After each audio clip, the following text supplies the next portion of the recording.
안녕하세요. 사연에 빠지다의 DJ 민영입니다. 오늘도 사연 시작하기 전에 구독과 좋아요 버튼 눌러주시고요. 오늘의 사연도 함께 시작해 볼게요. 안녕하세요. 저는 60대 후반에 회사를 운영하고 있는 아줌마입니다. 저는 추위를 많이 타는 편이라 겨울 중에 겨울을 가장 안 좋아하는 편인데요. 제가 운영하는 화장품 회사 출장권 때문에 요즘은 왔다 갔다 할 일이 많아 몸이 피곤하네요. 그래도 차 안에서 비행기 안에서 듣는 이 사연 채널 덕분에 심심찮은 위로가 되고 있습니다. 혹시 여러분은 동창회에 나가시는 편인가요? 저는 지금으로부터 오래전 동창회에 나간 기억이 있습니다. 거기서 악연을 만나는 엄청난 일이 벌어졌죠. 그 덕분에 지금도 동창회 하면 그 기억이 가장 먼저 떠오르곤 합니다. 얼마 전엔 평소처럼 출장을 가며 사연을 듣다 저도 모르게 그 기억이 떠올라 한번 적어보게 되었는데요. 필력은 훌륭하지 않지만 꼭 여러분들과 공유하고 싶은 마음에 적어봅니다. 우선 저는 처음부터 사업을 운영하거나 그럴 생각은 없었고요. 저희 시아버지 쪽 회사를 살리기 위해 관여하다 보니 어쩌다 제 회사를 운영하게 되었습니다. 그 전엔 정말 숱한 고생을 많이 했죠.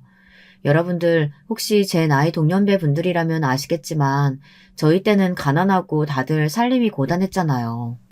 저희 친정은 그중에서도 유독 퍽퍽하고 힘든 시기를 어렵게 지나가고 있었습니다. 저희 아버지께서는 택시 운전수셨고 어머니께서는 몸이 아프셔서 일을 못했는데 줄줄이 4명의 자식이 있었어요.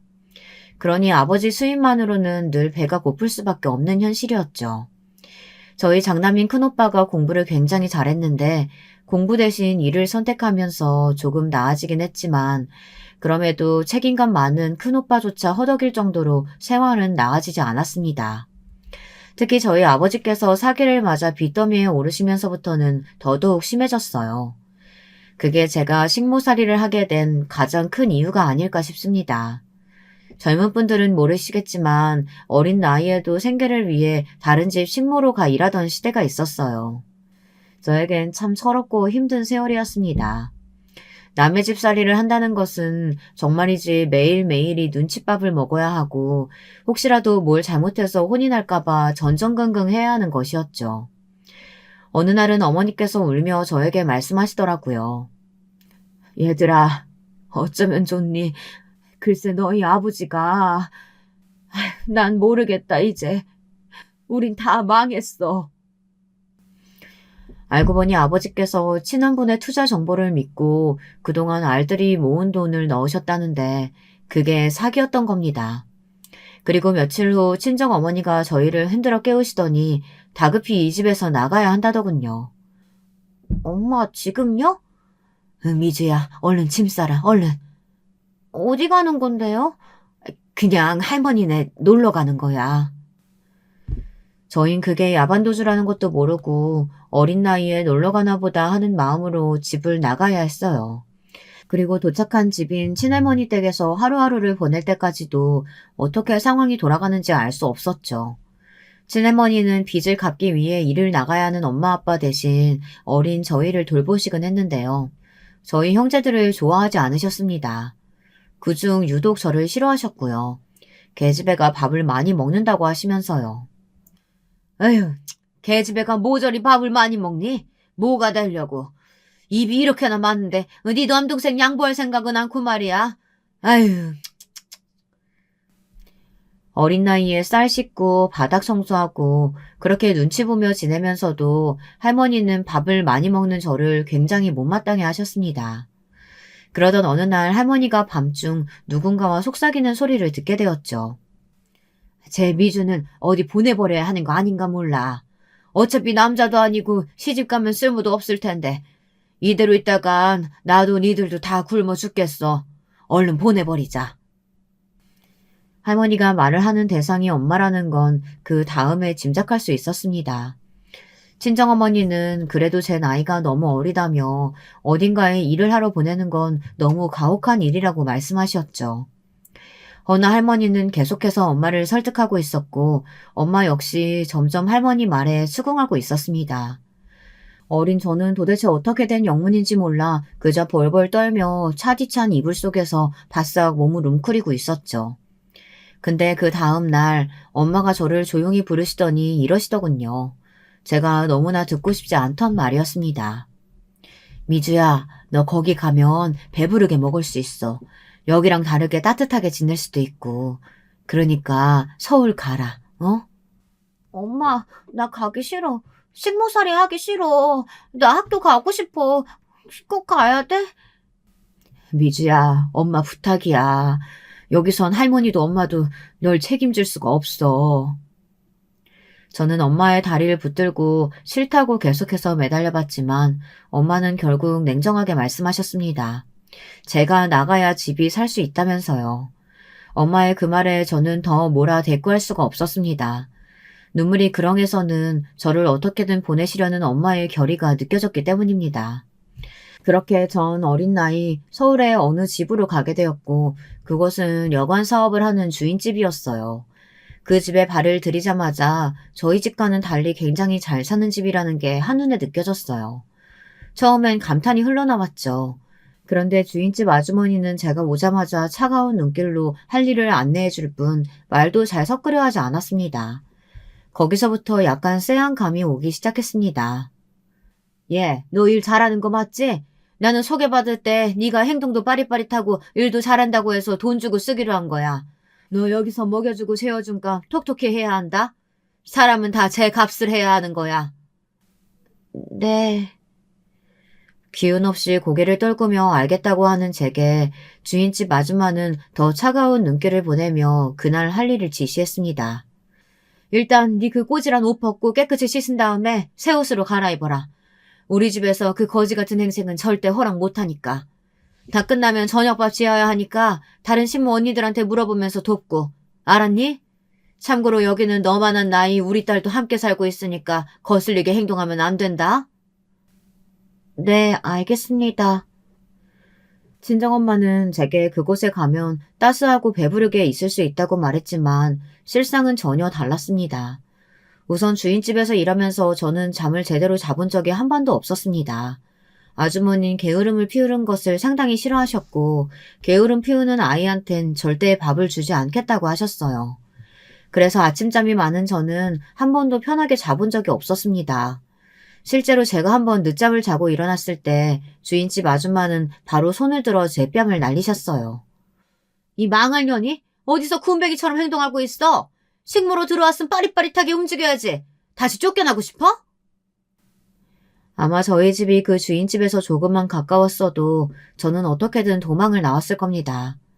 그런데 이미 집에서 너무 멀리 떨어진 곳에 와 있는 이상 저는 굶어 죽지 않기 위해 밥과 김치만이라도 먹게 해주는 것에 감사하며 지내야 했어요. 그 어린 나이 아침에 일어나 연탄불에 밥을 하고 졸린 눈을 비벼가며 다른 식모들과 함께 빨래비누로 옷을 하나하나 빨고 물에 찬 기운 때문에 손끝이 벌거졌는데도 혹여나 깨끗하게 안 빨면 날아올 뺨새가 무서워 한겨울에도 정말이지 이를 악물고 빨래를 했던 것 같아요. 정말 지금 생각하면 너무 혹독했습니다. 그 집주인 아줌마가 성격이 보통이 아니었습니다. 얼마나 깐깐하고 아랫사람들을 무시하는지. 식모라고 해봤자 다 저처럼 어린 아이들이 많았는데 한 명이라도 일을 제대로 못한다고 하면 가차없이 내쫓거나 물리적인 가학행위를 하곤 했습니다. 그 때문에 도망간 친구도 한 명 있었어요. 아직도 이름이 기억나는데요. 정순이라는 이름의 친구가 어느 날 심하게 감기가 걸려 그만 주인집 아저씨 생신상을 다 차리지 못하고 잠에 들어버린 겁니다. 그리고 집에 돌아와 그 사실을 알게 되신 주인집 아줌마가 노하셔서는 손에 잡히는 쇠집게를 들고 정순이를 구타하기 시작했어요. 살려주세요. 아줌마 제발 살려주세요. 이년이 어디서 지랄 떨고 있어? 너 같은 애들은 좀 맞아야 정신 차려. 너 똑바로 안 돼? 정순이는 살려달라고 계속해서 빌었지만 주인집 아줌마는 발로 정순이의 얼굴을 밟아가며 때렸습니다. 나중엔 제가 정순이가 죽을까봐 무서워 제발 그만하라고 주인 아줌마의 발을 잡고 빌기까지 했어요. 집안에서 소리가 커지자 이웃집 아줌마들이 하나 둘씩 나와보셨고 그제서야 아줌마는 구타를 멈추었지만 정순이는 그때의 충격이 너무 컸는지 그 주인집을 밤중에 뛰어나가 버렸습니다. 그리고 정순이가 도망가자 안타깝게도 피해는 집에 남아있는 저희에게로 돌아왔습니다. 니들 정순이 그년처럼 집 홀라당 나가버리면 내가 경찰서에 가서 바로 신고해버릴 거야. 그리고 어떻게든 찾아낼 거야. 찾아내서 아주 살가죽을 홀라당 다 벗겨버릴 거다. 정순이 인연도 내가 더 밟아줬어야 하는데 아주 한이네 한이야. 그때 주인집 아줌마의 말이 아직도 귓가에 선연합니다. 그만큼 너무나 무서웠거든요. 저는 속으로 정순이가 떠나 영영 돌아오지 않기를 바라면서도 내심 앞으로 주인집 아줌마가 얼마나 더 무섭게 변할까 두려웠습니다. 그리고 한 가지 더 여기서 빼놓을 수 없는 인물이 있었는데요. 오늘 사연의 주인공이기도 합니다. 제가 통쾌한 복수를 선물해준 인물이거든요. 당시 제가 두려워했던 건 주인집 아줌마뿐만이 아니었어요. 바로 이 주인집의 실세이자 주인집 아줌마가 끔찍하게 사랑하는 외동딸 숙자가 있었습니다. 원래 주인집 아줌마는 아들과 딸을 골고루 낳을 계획이었다고 했지만 숙자 이후론 더 자식이 들어서지 않아 얻게 된 유일한 외동딸이었어요. 그랬으니 얼마나 많은 사랑을 받으며 자랐겠어요. 부잣집에서 태어난 숙자는 매일매일 좋은 옷을 입고 좋은 걸 먹으며 학교에 다녔고 저와는 완전히 다른 삶을 살고 있었습니다. 저는 실제로 숙자에게 아가씨라고 부르곤 했고요. 주인집 아줌마가 숙자에게만큼은 아가씨라고 부르게 시켰거든요. 그런데 숙자라는 이 여자아이는 정말 보통 내기가 아니었습니다. 주인집 아주머니의 판박이었고 가끔은 아줌마보다 더 영악하고 모질게 사람을 괴롭혀댔어요. 앞전에 정순이가 쇠집게로 맞고 도망갔다고 했잖아요. 이때 자기 엄마에게 쪼르르 달려가 정순이가 일을 하지 않았다고 이른 것도 숙자였습니다. 엄마, 정순이 쟤 혼자 일 안 하고 놀았어. 우리 아빠 생신상 안 차렸다니까? 엄마가 가서 혼내줘. 주인집 아줌마는 그 말에 열이 확 올라 정순이를 쥐잡듯 잡은 것이었어요. 숙자는 그렇게 주인집 아줌마의 또 다른 눈이 되어 저희들을 감시하고 다녔습니다. 저희가 조금이라도 실수 없도록 말입니다. 그 와중에 숙자는 저를 특히 예의주시하고 있었는데요.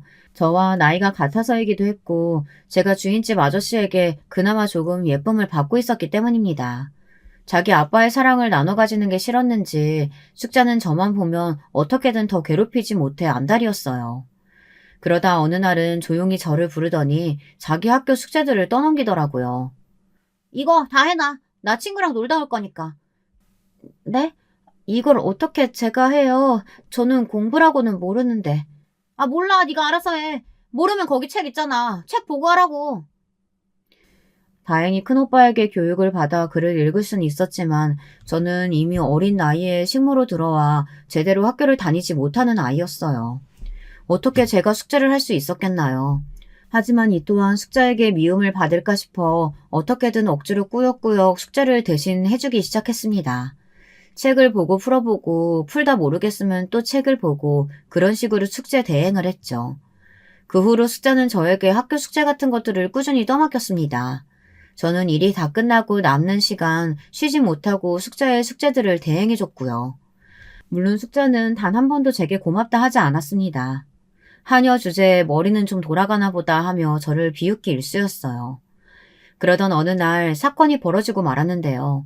제가 숙제를 대신해줬다는 것을 주인집 아줌마 아저씨가 알게 된 것입니다. 다른 건 몰라도 교육에 진심이었던 숙자네 아버진 숙자를 불러 크게 야단을 쳤고 저 역시 옆에 같이 무릎을 꿇고 앉아 혼이 났습니다. 너 숙자 학교에 보내줬더니 뭐하고 놀아치는 거야? 내가 너 공부 안 하고 싸돌아다닐 때부터 알아봤다. 어디 할 짓이 없어서 네가 해야 할 숙제를 위주한테 시켜. 너 그 정도로 모자른 놈이야? 주인집 아저씨는 한번 화가 나면 굉장히 무서워지는 성격이었기에 숙자는 그에 아무 말 못하고 눈물만 뚝뚝 떨고 왔습니다. 그땐 저도 덩달아 무서워 벌벌 속으로만 떨고 있었죠.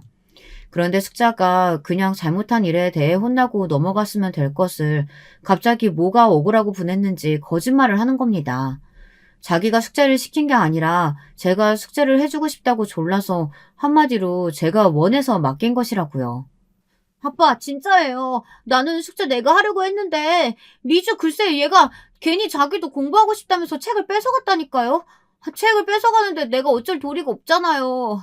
아빠 미주 얘 되게 욕심 많아요. 내가 학교 다니는 거 엄청 시샘하고 부러워했다니까요? 나는 아무 잘못도 없다고요. 뭐? 이놈의 자식이 거짓말까지 하는 거야? 그래, 오냐 알았다. 미주 너가 솔직하게 말해봐라. 솔직하게 말해야 한다. 숙자의 눈치가 보이긴 했지만 저는 사실대로 말했어요. 숙자가 시켰고 그걸 거절하면 안 좋은 일을 당하게 될까봐 어쩔 수 없이 한 거라고요. 여기서 거짓말을 해봤자 상황만 더 안 좋아질 게 뻔했거든요. 역시나 주인집 아저씨는 더 화가 나셔서 얼굴색이 원연히 달라지셨고 숙자를 학교에 더 이상 보내지 않겠다는 말까지 나오셨습니다. 내가 열심히 벌어먹이고 살면 뭐하냐. 계집애가 공부도 안 하고 매일같이 놀러다니기 바쁜데. 됐다. 너 같은 애한텐 돈 들여 학교 보내줄 필요 없어. 숙자는 그 말에 엉엉 울며 잘못했다고 빌었지만 아저씨는 결정을 물을 기미가 안 보이셨습니다. 주인집 아주머니와 숙자가 함께 며칠을 싹싹 빌어 다시 학교에 가게 됐지만요. 그런데 문제는 여기서부터였습니다. 숙자가 저를 어떤 밀고자로 생각한 건지 그 후로부턴 저만 보면 살기 어린 눈빛으로 가만두지 않겠다는 말을 하더군요. 한여 주제에 내 똥이나 치워도 모자르냐니. 감히 네가 그딴 말해서 날 곤란하게 해? 너 때문에 아빠한테 뺨까지 맞았잖아. 아니야, 숙자야. 난 정말 말한 적 없어. 네 숙제 대신해주고 있는 거 아무한테도 말 안 했어. 그럼 어떻게 아빠가 알게 됐는데? 다 네가 한 짓이잖아. 나도 몰라. 그건 아무튼 난 아니야. 정말이야. 숙자는 끝끝내 제 말을 믿지 않았고 그 후로부턴 모든 일에 회방을 놓기 시작했어요. 제가 빨래를 하고 있으면 일부러 깨끗해진 빨래를 흙탕물에 집어던져 버린다든가 저녁상을 차리고 있으면 그 뒤에 가서 다 차려진 음식에 침을 뱉는다던가 이런 식으로 말입니다. 그리고 제가 자고 있는 와중 일부러 제 귀에 이상한 벌레를 집어넣어 비명을 지르게 하기도 했어요. 정말 악질 같은 행동들이었습니다. 그리고 더 나쁜 건 주인집 아줌마는 숙자의 짓이라는 걸 알면서도 번번이 제 뺨을 때렸습니다. 밥값 안 하는 것들은 내가 다 내쫓는다고 했어 안 했어? 그게 아니고요. 숙자가 어디서 내 딸 핑계를 들어? 우리 딸은 착한 애야. 아줌마는 제가 일을 똑바로 하지 않는다면서 저를 골방에 가두기도 했어요. 덕분에 저는 한겨울 매서운 추위에 오들오들 떨며 골방에 갇혀선 며칠간 갇히는 벌을 받기도 했습니다. 그 추위 속에서 엄마와 오빠의 얼굴을 간신히 그려가며 그냥 이대로 내가 죽었으면 좋겠다는 생각을 하기도 했죠. 너무 힘들었으니까요. 지금 생각하면 왜 내가 그때 그 집을 탈출하지 못했는지 후회가 되고 스스로 너무 불쌍하다는 생각도 듭니다. 어린아이가 골방 속에 갇혀 생쌀과 물만 먹은 채 제발 살려달라고 비는 모습이 너무나 안쓰럽고 가엾죠. 허나 숙자의 괴롭힘은 여기서 끝나지 않았어요. 더 큰 사건이 벌어지게 되었는데요. 때는 숙자가 고등학교에 진학했을 때입니다. 이때 저는 아주 기적 같은 제안을 받게 되었는데요. 다른 누구보다 따스하게 저희들을 대해주셨던 주인집 아저씨가 저를 학교에 보내주시겠다고 한 거예요. 주인집 아저씨는 간간히 저를 지켜보고 계셨는데 아무래도 제 머리가 비상하고 영특한 것 같다며 공부만 한다면 잘 살 수 있을 것 같다고 하시더라고요. 아저씨는 저의 학비를 모두 지원해 주시겠다고 했고 식모일만 게을리하지 않으면 언제든 시간을 내어 공부해도 좋다고 하셨어요. 아저씨 감사합니다. 정말 감사해요. 뭐라 말씀드려야 할지 모르겠어요. 아니다. 숙자랑 집사람 때문에 많이 힘들지? 어린 나이에 남의 집 살림하는 것도 만만치 않을 텐데. 아저씨는 뭘 해도 기특하게 해내는 널 보면 우리 딸이 아직 너무 철이 없다는 생각이 드네. 어쨌든 학비는 걱정하지 말고 편하게 학교 다녀라. 배우고 싶은 거 마음껏 배워도 배움에도 때가 있는데 그 때 놓치면 안 되는 거란다. 네, 알겠어요, 아저씨. 감사합니다. 정말 감사합니다. 저는 이 계기로 꿈에 그리던 학교에 다닐 수 있었고 하고 싶은 공부를 마음껏 할 수 있었죠. 중학교 과정을 밟지 못했지만 저는 금방 공부의 속도를 따라잡을 수 있었어요. 아저씨 말대로 제가 정말 공부머리가 있었던 것인지 배운 건 까먹지 않고 바로바로 암기할 수 있더라고요. 어느새 제 석차는 놀랍게도 상위권으로 가게 되었고 이에 학교 선생님들 모두 대단하다며 저를 눈여겨보시게 되었습니다. 저 또한 놀랐어요. 제가 이런 성과를 낼 수 있는 사람인지 처음 알았으니까요. 밥 짓고 빨래하는 거 말고는 그 어떤 것도 해낼 수 없는 사람이라고 저 스스로도 그렇게 생각했는데 시험을 거듭하면 할수록 점차 바뀌는 석차 숫자에 모두가 놀랐습니다. 주인집 아줌마는 역시나 질투를 하셨고 왜 저를 굳이 학교에 보내냐며 주인집 아저씨를 타박하셨죠. 자기 딸 숙자가 저에 비해 한창 뒤떨어져 있으니 불안했나 봅니다. 공부 잘한다는 선생까지 데려와 별수를 다 써보는 것 같았지만 저는 계속해서 상승세였고 이 상승세를 꺾을 수 있는 건 아무도 없었어요. 내가 널 학교에 보내길 잘한 것 같구나. 장하다 미주야. 그리고 이를 진심으로 축하해주는 건 주인집 아저씨뿐이었습니다. 저는 아저씨의 은혜에 보답하기 위해서라도 더 열심히 해야 한다고 생각했습니다. 혹여라도 제가 꽤 괜찮은 사람이 된다면 학비를 꼭 갚아드리고 싶었거든요. 대학은 설사 가지 못하더라도 무언가 제게 다른 길이 있을 수도 있다는 생각을 아마 전 그때 처음 해보았던 것 같습니다. 그래, 미주야. 네가 원한다면 뭐든 할 수 있어. 사람이 머리만 똑똑하면 개천에서 용이 나는 법이거든.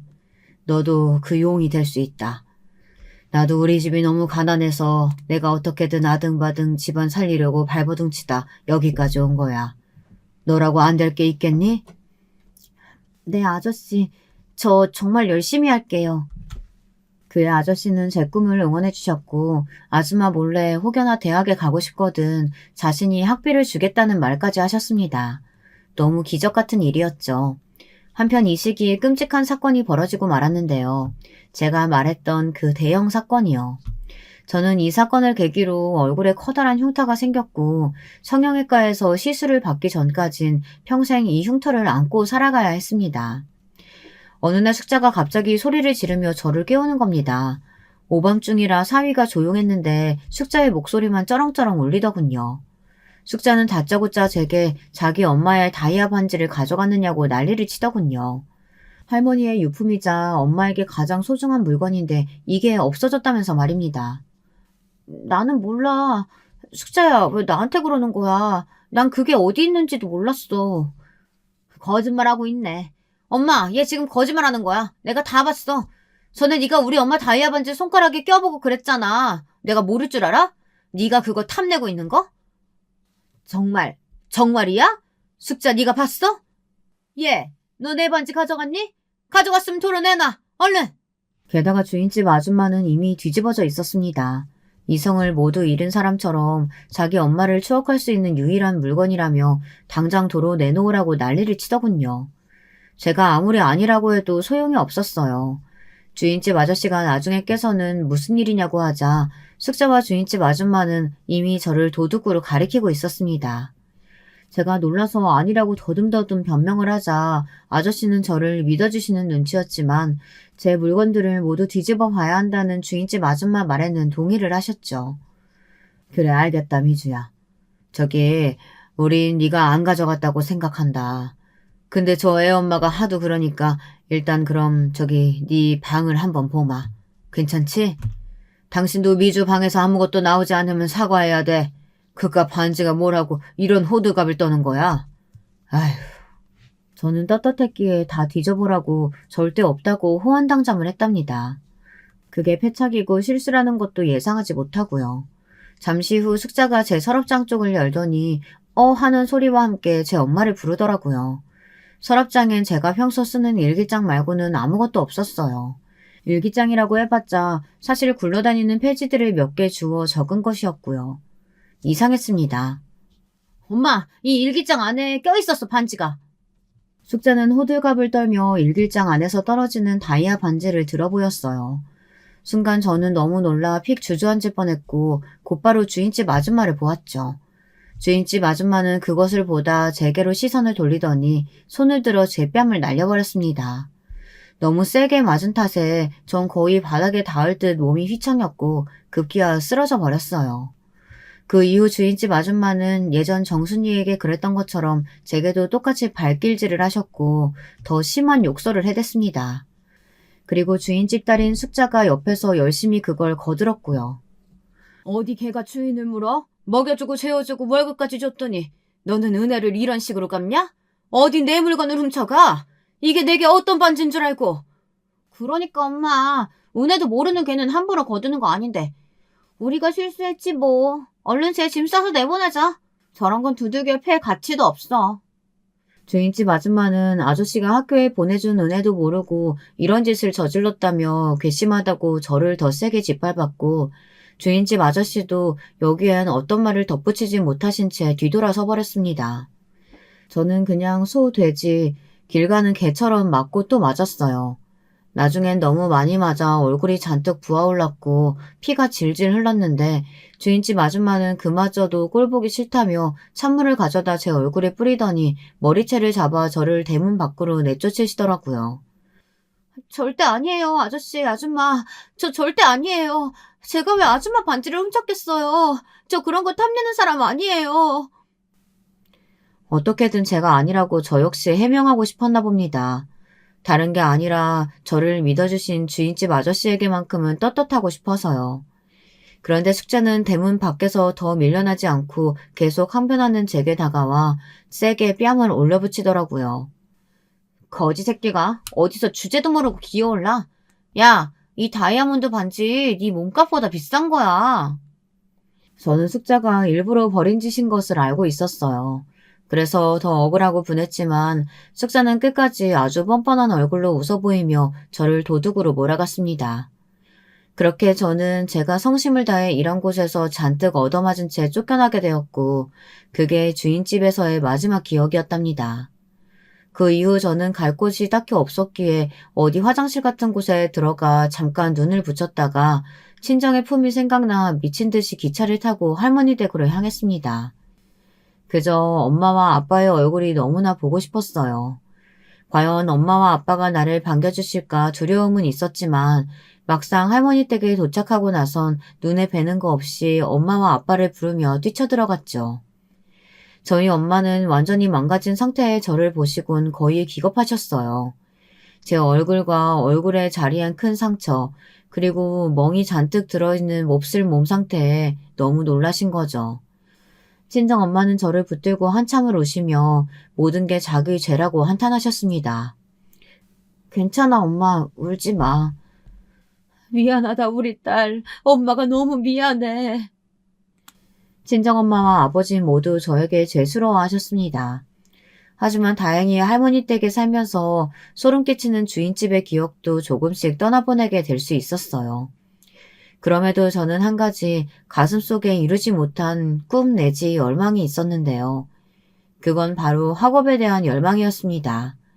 고등학교는 비록 다 마치지 못했지만 공부를 잘했던 가닥이 있었기에 저는 엄마에게 검정고시를 보고 대학에 가고 싶다고 했고, 대학 학비는 제가 벌어 다니겠다고 말했답니다. 그래, 우리 딸이 하고 싶다는데 엄마가 허락 못 해줄 거 있니? 엄마도 열심히 일해서 우리 딸 학비 못 해줄게. 너무 감사하게도 친정엄마는 제가 식모살이하며 얻은 얼굴의 상처가 가슴이 아팠는지 공장에 들어가 일을 하셔서라도 학비를 도와주시겠다고 했어요. 그리고 그때 하늘에서 가여운 절 조금 도운 것인지 할머니가 돌아가시면서 제게 시골 땅을 남겨주셨기에 그 땅을 팔아 대학 학비를 보탤 수 있었습니다. 그렇게 저는 두 번째 인생을 살게 되었습니다. 저는 대학에 들어간 직후를 제 두 번째 인생이라고 이야기하고 다니는데요. 왜냐하면 대학에 들어가서 남편도 만났고 이후엔 결혼도 했기 때문이랍니다. 남편은 저와는 달리 부유한 집에서 태어나 여유롭게 공부한 사람이었는데요. 비록 저와 살아온 환경은 달랐지만 공유하는 가치관이나 성격은 잘 맞았어요. 제 얼굴의 흉터도 신경 쓰지 않았습니다. 그래서 대학 내내 만남을 가져오다 결혼을 하게 되었죠. 걱정했지만 시부모님도 무난하신 성격이었고 저희 친정이 못 사는 걸 아시면서도 저를 맏며느리로 반겨주셨습니다. 남편은 참고로 동생 둘을 둔 장남이었는데요. 도련님들이 아직 다들 어려 저와 남편이 도련님 용돈도 주고 어느 정도 보살펴주며 함께 지내게 되었어요. 시댁에 합가해 지내는 삶이라 하면 불편하기도 하고 시부모님 모시느라 조금 힘들기도 하지만 그럼에도 불구하고 저는 워낙에 힘든 생활을 했었기에 그저 가정이 주는 따스함과 그 든든한 울타리가 참으로 좋았던 것 같습니다. 집에서 아기 키우고 도련님들 챙겨드리고 나중에 시부모님 조금 아프셨을 땐 보살펴 드리는 것도 그리 아주 힘들지만은 않았어요. 제가 해야 할 일이라고 생각했고 시부모님도 남편도 모두 저에게 고마워했기에 버틸 수 있었습니다. 그러다 시아버지가 운영하시는 회사에 약간 문제가 생기면서 시댁의 가세가 급격히 기울었는데요. 이 역시 저희 친정 아빠가 겪은 상황과 크게 다르지 않아 더 마음이 아팠습니다. 시아버지는 당시 화장품 관련 사업을 하고 계셨는데 친한 지인분에게 사기를 맞아 상당수의 돈을 잃으신 상태였어요. 말씀을 들어보니 고향에서 동고동락한 중마고우라고 하더라고요. 시아버지도 배신감에 정신이 말이 아니었고 그 여파 때문인지 기억력도 전과 같지 않게 오락가락 하시더라고요. 그런 모습을 지켜보고 있자니 저는 이 가정의 한가운데에서 내가 이제부터 무엇을 해야 할지 어딜 보아야 할지 고민되고 걱정도 되었습니다. 그러다 시아버지가 완전히 병원으로 알아눕게 되시면서 갑자기 어머님이 저를 시댁으로 부르시더군요. 그때 어머님이 하신 말씀은 당시로선 상당히 충격적이었습니다.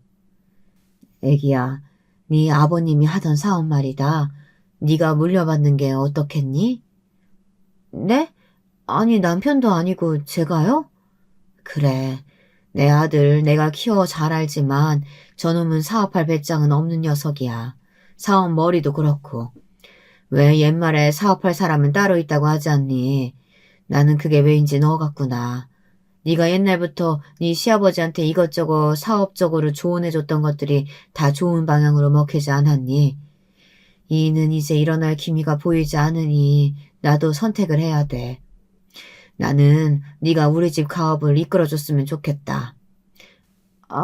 하지만 어머님, 저는 집에서 살림만 했던 여자고 제가 아버님께 드렸던 조언은 정말 작은 것들이라 가업을 이어간다는 게 조금 부담스러워요. 차라리 도련님이 하시면 몰라도요. 아이고, 네 도련님이나 네 남편이나 다 똑같아. 내 배에서 나온 놈들인데 내가 모를까. 그러지 말고 네 감을 믿고 한번 해보는 게 어떻겠어? 거기에 시어머니는 시아버지께서도 후계자로 저를 점 찍어놓고 계셨다고 덧붙이셨습니다. 저는 얼떨떨했죠. 아무리 그래도 제가 갑자기 사업이라니 뛰어든다 해도 잘 해낼지 미지수였어요. 한 번도 해본 적이 없었으니까요. 그래서 일단 남편한테 일을 털어놓고 상의를 해보았는데요. 기분 나빠할 줄 알았던 남편은 의외의 반응을 보였습니다. 엄마가 그런 말씀을 하셨어? 그래, 나도 아버지가 당신을 점 찍어두고 있는 줄 알았어. 내심 속으로는 알고 있었는데 당신 부담스러워할까봐 말은 안 했지. 그래, 나는 찬성이야. 당신이 한다면 잘할 수 있을 거라고 생각해. 나도 열심히 옆에서 서포트 해줄게. 한번 해보자. 남편까지 찬성을 하고 도련님들도 적극적으로 제가 이끌어가야 한다고 하니 그야말로 얼떨떨했지만 이상하게 든든한 느낌도 들고 이렇게 나를 믿어주는데 한번 해볼까 하는 생각도 들었습니다. 저 혼자 하는 거면 당연히 두렵고 무섭겠지만 뒤에서 남편과 도련님들이 열심히 도와준다고 하니 해볼 만하다는 생각이 들었어요. 그래서 일단 아버님의 사업을 제가 물려받기로 하고 몇 년간 사업을 되살리기 위해 열심히 했습니다. 먼저 아버님의 오랜 지인분들을 제가 직접 찾아가 무릎을 꿇고 도움을 요청드렸어요.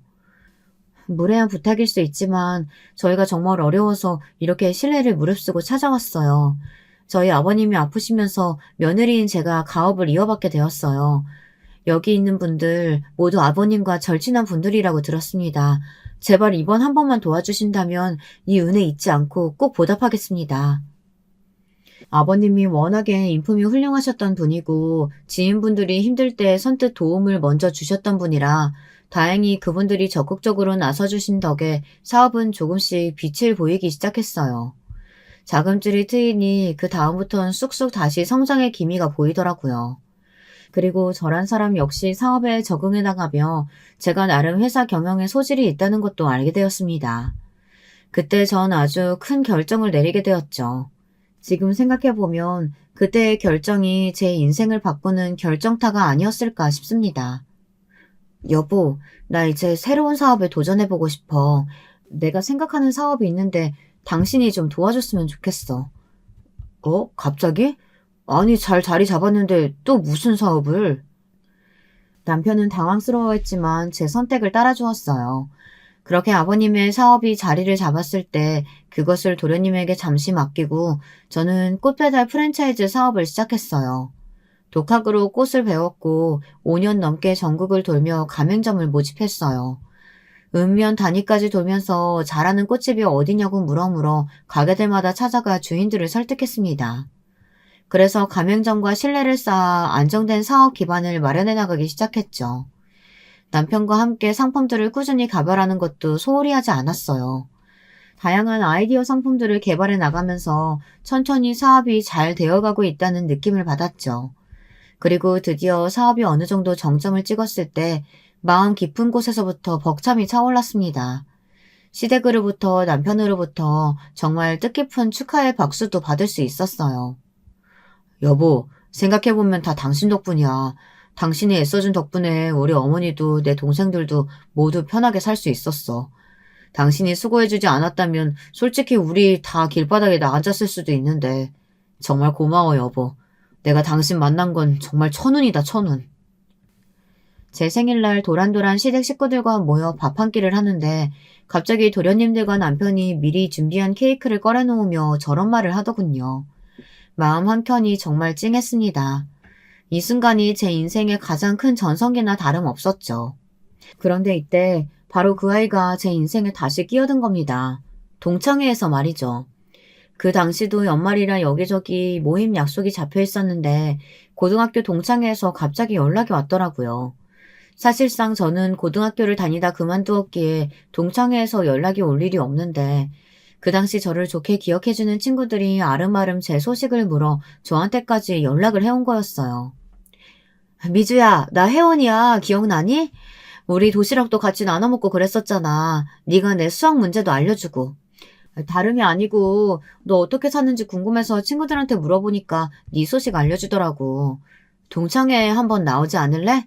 얼굴 보고 회포 한번 풀고 싶다. 저에게 연락 온 친구 혜원이는 시간이 아주 많이 흘렀지만 어렴풋이 기억이 났습니다. 코가 둥글둥글하고 눈이 작은 친구였어요. 문자를 받자마자 전 무엇보다 반가운 마음이 들었고 가슴이 뭉클해졌습니다. 친구들이 아직도 나를 기억해준다는 것이 너무 고맙고 기쁘더라고요. 그래서 알겠다고 곧바로 수락하고 동창회에 갈 날을 기다렸습니다. 그리고 속으로 혹시 마주치게 될 숙자에 대해서도 염두에 두었어요. 만약 마주친다면 어떻게 변해 있을지, 어떤 얼굴일지 무척 궁금했죠. 저는 이날 남편과 함께 가고 싶었지만 남편이 바빠서 참석하지 못했고 저 혼자 가게 되었는데요. 설레는 마음으로 기사에 차를 타고 동창회 장소에 도착한 순간 나이를 아주 많이 먹은 옛 친구들 얼굴이 하나둘 눈에 들어오더라고요. 신기하게도 주름이 자글자글한 얼굴 속에 제가 기억하는 앳된 얼굴들이 남아있었습니다. 야, 혜원아, 나 미주야. 연락줘서 고마워. 그나저나 너무 반갑다. 이렇게 연락된 게 어디야? 죽기 전에 볼 수 있어서 너무 다행이다. 처음엔 어색했지만 이야기를 하다 보니 어색함은 사라지고 차츰 옛날 시절 그 수줍고 풋풋하던 고등학교 시절의 사람들이 되어가고 있었습니다. 다들 모두 그 시절을 어제 일처럼 기억하고 있었고 그것에 대한 감회가 참 남달랐어요. 어느새 다들 약간 술이 올라 막 웃고 떠들고 있는데 세월이 흘러도 변하지 않는 우정에 대해서 다시금 생각하게 되더라고요. 몇 친구들은 운이 안 좋게 세상을 떠났거나 혹은 아파서 참석을 못한 친구들도 있었지만 그럼에도 함께 있을 수 있다는 것 자체에 감사했습니다. 그리고 더러 아파서 누워있는 친구들의 소식을 알게 됐을 땐 마음이 안 좋았죠. 그런데 그때였습니다. 갑자기 문을 열고 누군가 들어오는데 명품으로 치장을 한 여자더군요. 저는 한눈에 알아볼 수 있었습니다. 주름이 많은 얼굴임에도 그걸 가리기 위해 진한 화장을 하고 있는 안 어울리는 금목걸이를 주렁주렁 매달고 있는 여자. 바로 저를 그토록 괴롭혔던 숙자였어요. 숙자가 들어오자 모두가 약속한 듯 분위기가 싸늘해졌습니다. 어쩐지 반기지 않는 기색이었어요. 숙자는 고등학교를 다닐 때도 친구들에게 한 번도 살갑게 군 적이 없고 오히려 자기보다 가난하고 약한 애들을 괴롭히고 다녔으니 어떻게 보면 반기는 게 이상했죠. 저 역시 인간인지라 그때 일이 더럭 생각나 표정이 싹 굳었습니다. 미주야, 난 숙자까지 올 줄은 몰랐다. 숙자 쟤 저번 동창회 이후로는 안 온다고 선언했는데 갑자기 무슨 바람이 불어서 왔대니? 제 옆에 있던 친구가 작게 속삭이더군요. 저는 그 이유가 무엇 때문인지 알 것 같았습니다. 숙자는 이상하리만치 저를 똑바로 쳐다보고 있었습니다. 그러면서 제 옆에 턱 앉더라고요. 너 미주지? 반갑다. 이번에 네가 동창회에 나온다고 해서 내가 나왔지 뭐야. 아니 근데 넌 고등학교도 졸업 못했는데 우리 애들이 불러줘서 나온 거라며? 참 우리 애들 성격도 좋네. 그나저나 잘 지냈니? 네 얼굴 보니까 활자가 좋아 보이진 않는데. 숙자는 저를 보자마자 바로 시비부터 걸었습니다. 이 순간만을 기다려왔다는 듯 유치하게 자기 할 말만 쏙 하더라고요. 거기다 제가 남편과 함께 못 온 것에 대해서도 남편과 이혼을 한 거냐는 등 남편이 별 볼 일 없어 창피해 못 데려온 거냐는 등 지나친 발언들을 서슴지 않았어요. 저 또한 슬슬 화가 나기 시작했죠. 어린 시절 제게 했던 못된 짓은 싹 잊은 채로 숙자가 저를 아직도 자기 집 식모로 보고 있다는 생각이 들더라고요. 내 남편은 바빠서 같이 못 왔어. 사업차. 그리고 동창회 분위기 흐리지 말고 그냥 밥이나 먹다가 괜히 시비 걸지 말고. 뭐 하는 짓이니? 애들도 다 불편해하잖아. 어머, 너 말 웃기게 한다? 내가 언제 시비를 걸었다 그래? 아니, 그나저나 너 요즘 어떻게 살고 있어? 나 네 소식 되게 궁금했거든. 뭐 어디 식당 같은 데서 일하니? 뭐? 아니, 너 옛날에 우리 집 일 되게 잘해줬잖아. 네가 어린데도 요리 솜씨는 좋았는데 그거 잘 살려서 식당이나 하고 있으면 좋겠다 싶었는데 말야. 그러면서 숙자는 슬그머니 제가 식모였을 적의 이야기를 꺼냈습니다. 순식간에 제 표정도 서늘해졌습니다. 어린 시절 손이 베일 만큼 찬 얼음물에 동동거리며 빨래하고 밥했던 아픈 기억이 떠오르더라고요. 그리고 늘 그것을 우습다는 듯 조소하며 바라보았던 숙자도 함께 말이죠. 저와 숙자 사이 분위기가 이상해지자 아무렇지 않게 웃고 떠들던 아이들은 슬슬 저희 쪽으로 시선이 쏠렸어요. 고등학교 때 아이들은 제가 숙자네 집 식모였다는 사실을 알고 있었지만 모르는 척 해주고 있었습니다. 그런데 숙자가 와서 자기 입으로 그렇게 일부러 떠들고 제끼고 있으니 저를 불렀던 친구 한 명이 숙자에게 그만하라고 따끔하게 한마디 하더군요. 숙자, 너 왜 동창회 날까지 미주 괴롭히고 그러니? 고등학교 때 그만큼 괴롭혔으면 됐지. 네가 일부러 미주 도시락 못 먹게 하려고 엎어버리고 칼로 옷 찢어버리고 그랬던 거 우리가 모를 줄 알아? 다 알고 있어. 그러니 그만 자숙해라. 친구가 대신 나서서 그렇게 말해주자 고마웠습니다. 그런데 숙자는 정말 뻔뻔하더라고요. 어린 시절 그 영악하고 싸가지 없는 성격을 한치도 바꾸지 않고 그럴 생각도 없이 그대로 가지고 살아온 것 같았습니다. 내가 언제 그랬어? 얘 우리 집 식모였어. 식모가 우리 아빠 덕분에 학교까지 다니고 호강 누렸는데 나를 봐도 감사한 줄 알아야지.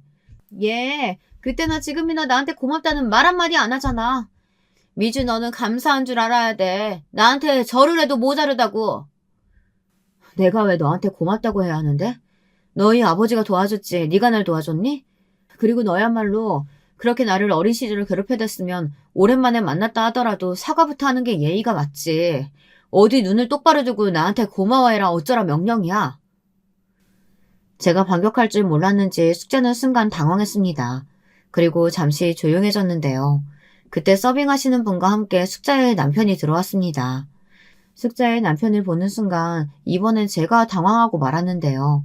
왜냐하면 숙자의 남편은 저희 남편 회사 직원이었기 때문입니다. 남편 회사라 하면 제가 다시 일으킨 시아버지의 화장품 회사였어요. 잠깐 도련님에게 넘어갔다 남편이 다시 경영권을 잡고 있는 회사였죠. 그런데 그 직원은 남편의 비서였습니다. 모를 수가 없는 얼굴이었죠.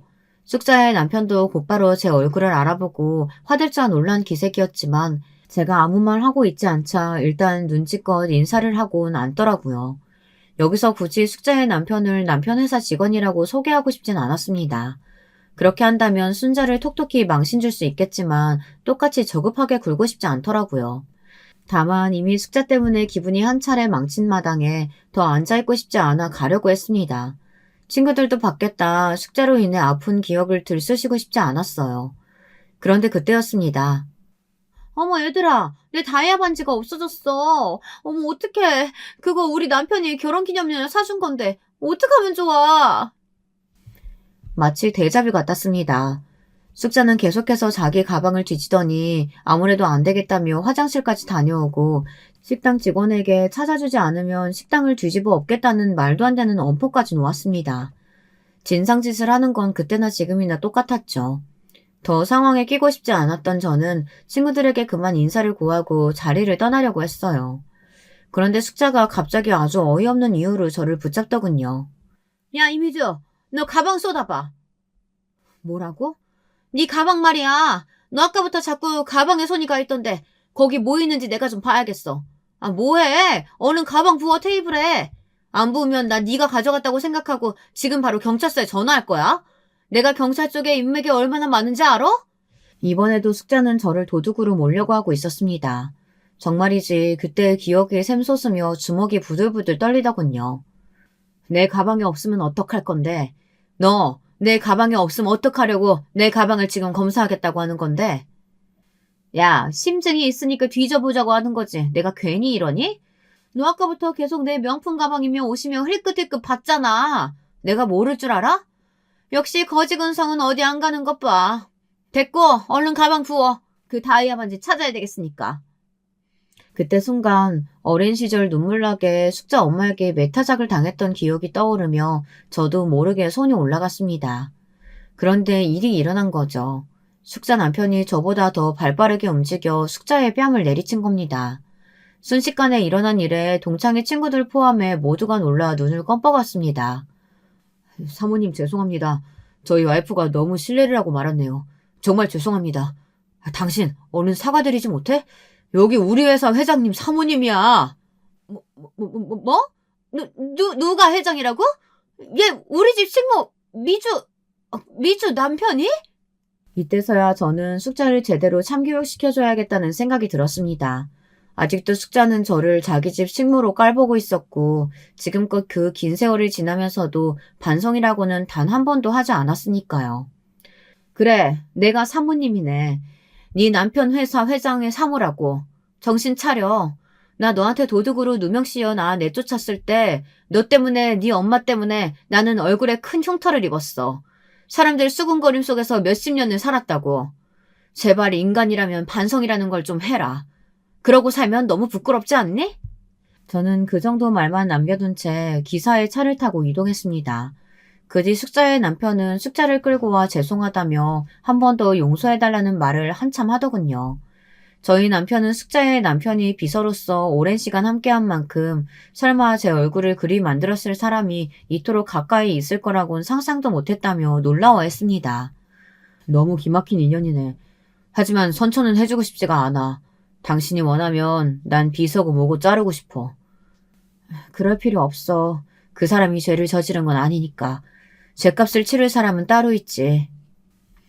저는 숙자에게 통쾌한 한 방을 날렸다고 생각했기에 넘어갔습니다. 숙자도 이미 계급이 어떻게 바뀌었는진 여실히 알았으니 그걸로 덮고 가기로 했어요. 때론 저에게 상처를 준 사람을 인생에서 떠나보내는 것이 진정으로 용기 있는 일이라는 생각이 들어서 말입니다. 여기까지가 제 이야기입니다. 오래전 기억이지만 꺼내봤습니다. 쓰다 보니 정말 다사다난한 인생이었던 것 같네요. 여러분들 모두 감기 조심하시고 연말 잘 보내세요. 여러분, 두 번째 사연 시작하기 전에 좋아요와 구독 꼭 눌러주실 거죠? 그럼 두 번째 사연 바로 시작합니다. 전 요즘 들어 그렇게 시원하고 살맛이 날 수가 없어요. 이렇게 된 건 최근이고 이런 시점으로 오기까지는 아주 많은 일들이 있었답니다. 살다 보니 이제 지인들한테 결혼에 대해 그냥 무조건 해보라는 말은 이제 할 수가 없을 것 같아요. 저희 남편을 비롯해서 우리 시부와 시모 같은 케이스들을 보면 말이에요. 할 말이 아주 많지만 일단 한번 정리해보는 마음으로 처음으로 거슬러 올라가 볼게요. 저와 남편은 연애 결혼을 했는데 2년 정도 만났어요. 얼마 나이 차이도 많지 않았지만 그래도 장남인 이 사람은 꽤 오빠 대접을 받고 싶어 했어요. 저도 그에 맞춰서 잘해주었고 이 무렵 돼야 양가에서도 반응이 나쁘지 않았기 때문에 결혼까지도 무사히 흘러가게 되었답니다. 그런데 한 가지 문제는 시댁은 잘 살지도 못 살지도 않는 형편이었거든요. 큰아들이 장가 간다고 평소 갖고 계시던 작은 빌라를 주셨는데 20평대라서 그리 조건이 좋은 것은 아니었어요. 그런데 그걸로 엄청 생색내시더라고요. 특히 아버님이 말이에요. 우리 준영이한테 시집 오려면 이것저것 준비는 잘했어야지. 그냥 몸만 딸랑 오는 게 어디 있냐? 네 집에서는 여기 와보고 놀라워하지도 않아? 어? 사돈한테 넙죽 엎드려서 고맙다고, 날 자식 걷어줘서 이런 데 살게 해줘서 고맙다고, 왜 그런 인사도 없어? 이런 말을 정말 낯 한 번 바꾸지 않고 쉽게 하시는 분이에요. 아니, 왜 우리 엄마 아빠가 그런 허름한 빌라에 와서는 주변을 쓱 둘러보고 감탄한 다음 시부모님한테 고맙다고 인사를 해야 되는 거예요? 아버님이야 우리 본가에 와볼 일이 없었겠지만 아빠는 60대가 넘어서도 제2의 직업을 갖고 열심히 일하시고 나름 재테크도 잘하신 편이에요. 저도 당시 몇 억 안 되는 집이랑 결혼하면서 제 돈 1억 갖고 왔다고요. 엄청 기우는 결혼도 아닌데 저렇게 말씀을 하시더군요. 처음엔 저도 아버님이랑 나쁘게 지내고 싶진 않아서 참았어요. 그냥 다녀가시기만 하고 저희들끼리 잘 살라고만 하셨어요. 다른 말씀은 안 하시던데요? 근데 묘하게 제 말투가 기분이 나쁘셨나 봐요. 이 순간에는 별말 안 하고 그냥 계시길래 그런가 보다 했거든요. 나중에 집에 와서 저희 남편한테 전화해서는 막 소리를 지르시는 거예요. 이때부터 본격적인 시댁 갑질이 시작된 거예요. 야, 준영아, 걔는 말투가 왜 그러냐? 입도 삐뚤어져가지고 얼굴도 못 났으면 말이라도 이쁘게 해야지. 기집애가 어디서 말을 그렇게 못돼 처먹게 하는 거냐고. 어른이 이렇다면 이런 줄 알지. 거기서 꼬박꼬박 받아치는 거 봐라. 아주 지집에서 오냐오냐 하고 키웠나 봐. 저딴 기집애들은 자라면서 등짝 깨나 맞아가며 키워야 버릇이 제대로 들지. 너 쟤 제대로 손봐라. 알았어? 와, 살다 살다 이런 모욕적인 소리는 진짜 처음 들어봤어요. 학교 다닐 때 흔히 보던 독사같이 생긴 대머리 학생 주임이 고대로 시간이 지나 자기 며느리를 보면 저런 식으로 말하는 걸까요? 너무 상스러운 데다가 도대체 화날 포인트가 어디 있는지도 모르겠는 말들만 늘어놓으시는 거예요. 그런데 우리 아버님은 그뿐이 아니에요. 은근히 자기 집에서도 저 못지않게 저런 잣대를 겨누고 괴롭히는 사람이 있었으니 바로 둘째 아들인 우리 도련님이었어요. 맨날 장남인 우리 남편을 치켜 세우면서 칭찬하고 그러면서 그 바로 아래인 둘째 아들은 그렇게 편애를 하고 괴롭히더라고요. 우리 준영이가 최고지. 얘가 어릴 때부터 상장을 얼마나 많이 받아왔는지 몰라. 우리 집안에서 이런 녀석은 두 번 다시 나오기가 힘들어. 대학도 좋은 데 나오고 하여간 여기저기서 침 바르고 보통 이쁘게 본 게 아니야. 이 녀석은 아주 크게 될 녀석이라고. 이런 모습을 보면 대체 뭐 자식들이 몇 명이나 된다고 그중에서 저렇게 한 명만 꼬집어서 편애를 하시는지 모르겠더라고요.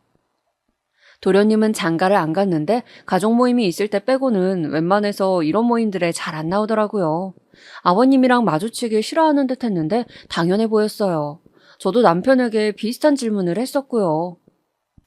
솔직히 나 같아도 가족들 모이는 자리는 오기 싫을 것 같아. 아버님 진짜 너무 대놓고 비교하시는 거 아니야? 당신이 큰아들이고 이쁘긴 하겠지만 그렇다고 둘째 아들은 남의 집 자식도 아니고 이게 뭐야. 전에는 보는 내가 다 무안하고 민망하더라니까. 이 부분은 남편도 약간은 불편했던 모양인데 아니나 다를까 형제간에도 사이가 안 좋더라고요. 나중에 더 겪어보니 도련님도 썩 좋은 성격은 아니었지만 하여간 형제간 이렇게 경쟁하게 만들고 사이를 갈라놓는 걸 보니 자식들이 노력한다고 해봤자 부모님이 산통 다 깨버리면 아무 소용없는 것 같아요. 아버님이 또 얼마나 속을 긁으셨던지 안 그래도 불만이 많은 도련님이 갑자기 독립선언을 한 거예요. 어머, 도련님이 왜? 갑자기? 내 생각엔 절대 갑자기 그러신 게 아닌 것 같은데? 아버님이 또 뭐라고 하신 거 아니야? 아이 참, 나도 모르겠어. 준철이 녀석도 참 잘 지내다가 왜 저러는 거야? 남편은 뭔가 대수롭지 않은 반항 정도로 생각한 것 같은데 정말로 도련님은 집을 알아보고 계시더군요. 이걸 갖고 또 어머니는 우리한테 전화해서 뭐라 뭐라 하시는데 듣던 중 저는 엄청 황당한 소리를 듣게 되었어요. 제가 왜요, 어머니? 아버님이랑 도련님이랑 싸우신 거 아니에요? 이걸 왜 저한테 해결하라고 하시는 건지 이해가 안 가는데요? 어머니는 제 말을 듣지도 않고 다 자르시더니 대충대충 말씀하시더라고요. 아니, 누가 뭐랬니? 너 보고 뭘 다 해결하라는 게 아니야. 일단 그래도 준영이는 이렇게 너랑 결혼이라도 했잖아. 준철이 녀석도 얼른 장가를 보내서 독립시키는 게 우리 속 편하니까 너한테 이렇게 말하는 거야. 네 주변에 괜찮은 아가씨들 있으면 소개 좀 시켜줘라. 어? 원래 집안에 며느리가 잘 들어와야 한다고 했어. 네가 이 집 큰 며느리로 왔으면 할 몫을 해야지. 옛말에는 며느리들이 집도 일으킨다고 하더라. 내가 뭐 너한테 많은 걸 바라디? 그냥 네 동석감 하나 데려오라는 거잖아. 들으면 들을수록 코웃음만 나는데 일단은 참았어요. 진짜 가만히 있었더니 사람을 무슨 가만히로 보는 것도 아니고 이게 대체 뭐 하는 거래요? 왜 적당히를 모르시는지 답답하더군요. 일단 전 모른 척했지만 진짜 하루가 멀다 하고 자꾸 전화해서 우는 소리를 하시는 거예요. 아직도 네 동석감 안 알아봤어? 준철이가 하루가 멀다 하고 짜증만 내고 우리 전화는 받지도 않는다. 네가 좀 달래봐라, 어? 이쯤 되니까 저도 좀 화가 나더라고요. 어머니, 이걸 왜 제가 중재해야 하는 건지 모르겠어요. 제가 소개를 안 시켜드려서 도련님이 집을 나가신 건가요? 그렇다 치면 도련님도 너무 이상한 거잖아요. 왜 이게 제 책임이 된 거예요, 어머니? 어머니는 제가 뭐라고 따지건 말건 안중에도 없으시고 무조건 자기 얘기를 해야 되는 분이셨어요. 지금 그런 거 가타부타 따질 때야? 네 아버님도 지금 준철이랑 싸우고 아주 시름시름 앓고 있어. 우리한테 방법은 너밖에 없는데 그럼 어쩌냐? 가족끼리 그런 것도 못 해줘? 얼씨구, 가족이라면서 이렇게 매일매일 아침마다 전화해서 사람을 닥달하고 괴롭혀도 되는 건가요? 듣다 듣다 너무 어이가 없었지만 일단은 좀 참아보기로 했어요. 당시 저도 임신 준비하느라 예민했었고 더 이상 고민거리를 늘리고 싶진 않았거든요. 그런데 솔직히 저도 우리 시댁 답이 안 나오는데 여기 둘째 며느리 자리를 누구한테 주겠어요?